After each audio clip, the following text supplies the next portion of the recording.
Tariku Fufa's life began in suffering. Abandoned by his mother at age 1, Tariku lived in a house with his 3 stepmoms and 12 half-brothers and sisters. He often felt alone and unloved.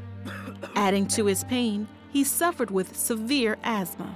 I was the most disadvantaged guy, sickly child. When you don't have your mom on your side in our culture, and when you also don't have full brother and sister, your dad never respect you. And so my early childhood was really filled with a lot of difficulties and abuse, and I'll just simply put it full of darkness. His brother became a Christian and told him about the love of Jesus Christ. Tariku prayed to receive Jesus into his heart, totally changing his outlook on life. After I prayed, I also felt that sense of peace I had for the first time. Hope of living also came into my life. However, Tariku's father was not happy about his newfound faith. His brother, who introduced him to Jesus, abandoned Christianity. Tariku became the only Christian in his home. My dad, his face was mixed kind of Christianity, some beliefs from Islam, some beliefs from African traditional religion, some also from, witchcraft and this satanism stuff. All these things mixed. He also he hated, that spirit hated me. That spirit hated the Christ in me. One night, the hatred reached a boiling point.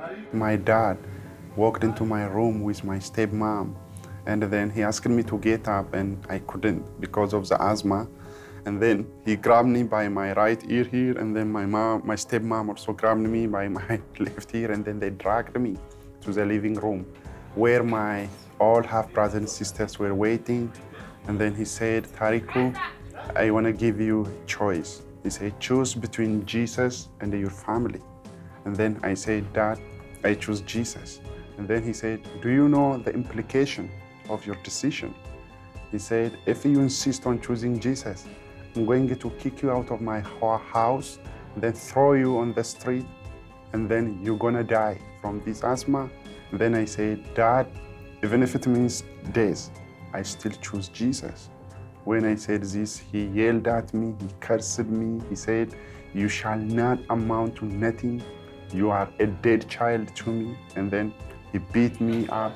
My stepmom also beat me. And then my half-brothers and sisters, they all also cheered him up, saying, Dad, do it. For the next 3 years, Tariku lived on the streets. He was able to get a job as a cook. However, one day the smoke aggravated his asthma so bad, it almost killed him. I could hardly breathe, and the asthma was really eating me up. I smelled death. I came out of the kitchen and then stood in the overhead sun and then pointed my finger to overhead sun like this to heaven, and then I said, Lord, this natural sun is giving its light for everyone, but not for me. I said, Lord, my future is full of darkness. Since I was born, I've never been loved. I also said, Lord, I'm not going to school. I don't even have future. I was crying. As I was crying, I heard that moment, the silent and the quiet voice of the Lord flowing down into my heart, saying, Tariku, my son, don't cry. You are not without help. I will take you to university. You finish your degree, you get your degree, and then put it down and then move on to preach my gospel all over the world. Within 3 months, Tariku's asthma was miraculously healed. Over the next 3 years, he found work as a security guard and was able to go to school. One day, something happened that Tariku could not believe. My dad just appeared, kind of showed up from out of a blue sky. He said, is this a real Tariku or is this a ghost I'm seeing? And then I said, Dad, this is your son Tariku.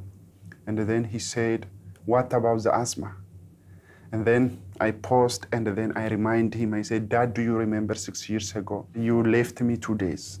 You were never cared for me in my life. But Jesus, he accepted me. Jesus became my dad. Jesus became my mom. All I needed in life. He was enough for me. So because of him, I'm alive today. When I said this, and then when I shared with him how God healed me from that asthma, my dad couldn't help his tears. He cried, and then he said, "Son, would you please forgive me?" Which is unusual in Ethiopian culture for father to ask for forgiveness.